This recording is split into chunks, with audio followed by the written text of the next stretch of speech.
Instead of the usual 10 recipes, this book has 80 recipes. The recipes go from page 169 to page 341, which is half the book. This series is advertised as mystery books with recipes. This one is more like a recipe book with a mystery. Argo Font Book Review, Argo Font Book Review. This review was commissioned through Patreon. Patreon, please give me your money. Tonight is the town's big Christmas party. Mom wants to use a valuable knife worth thousands of dollars in order to impress her date, Lord Winthrop Harrington II. I love saying that guy's name. Winthrop acts like a heartthrob from an old-timey romance novel, which is fun, but sadly he barely appears in this book. Mike calls and says he's giving Shauna Lee a ride today. He gushes over how great Shauna Lee's brownies are. They're hot! Hannah gets mad and decides she'll show him hot brownies. So she dumps a bunch of jalapenos into brownie mix, and I know it's supposed to be a cruel prank, but yum! Extra spicy chocolate brownies. Could be cool. Lisa's wedding has to be delayed due to her father's Alzheimer's treatments. They decide to put Andrea in charge of the wedding, because Andrea will have tons of free time while she's on maternity leave.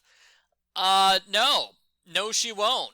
I don't care if Grandma helps watch the 2-month-old, Andrea's not going to have enough energy to plan and run a wedding in her free time.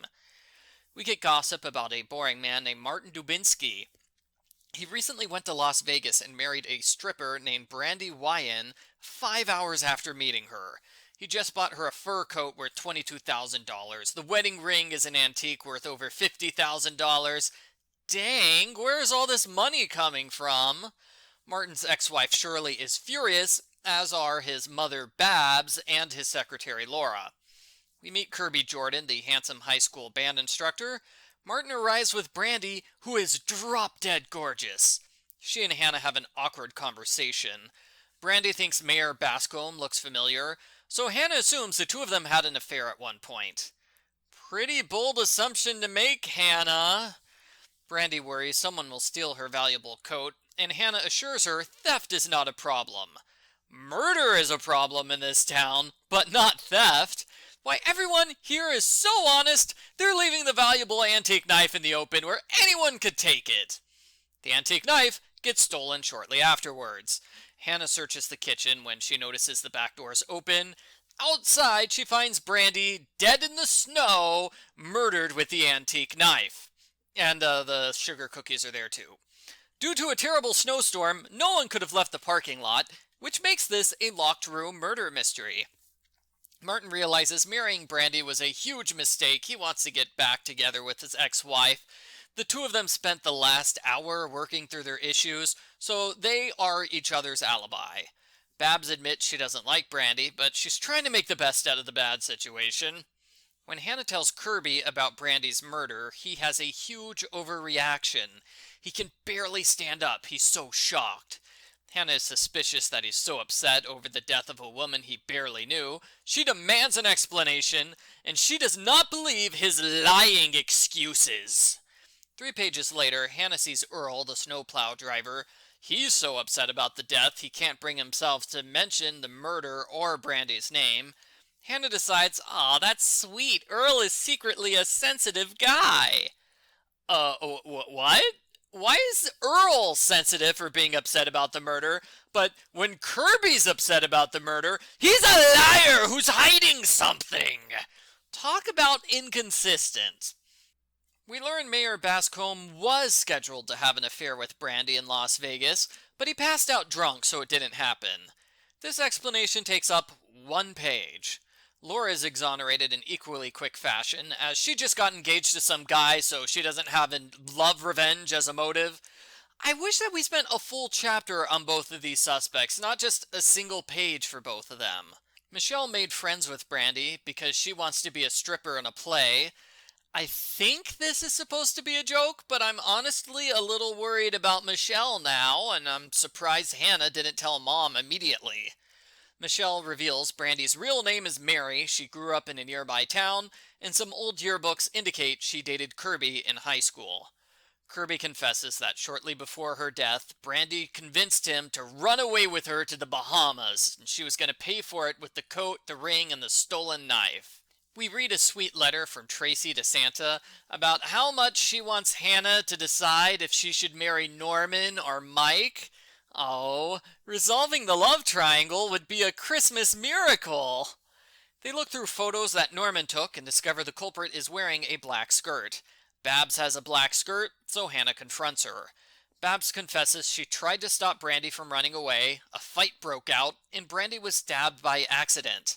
Babs never touched the knife, her hands only touched Brandy's wrists. The police are easily able to confirm this. Hannah gets mad when Mike downplays her role in solving the case, and she gets mad again when he says she can't drive his car because she's female.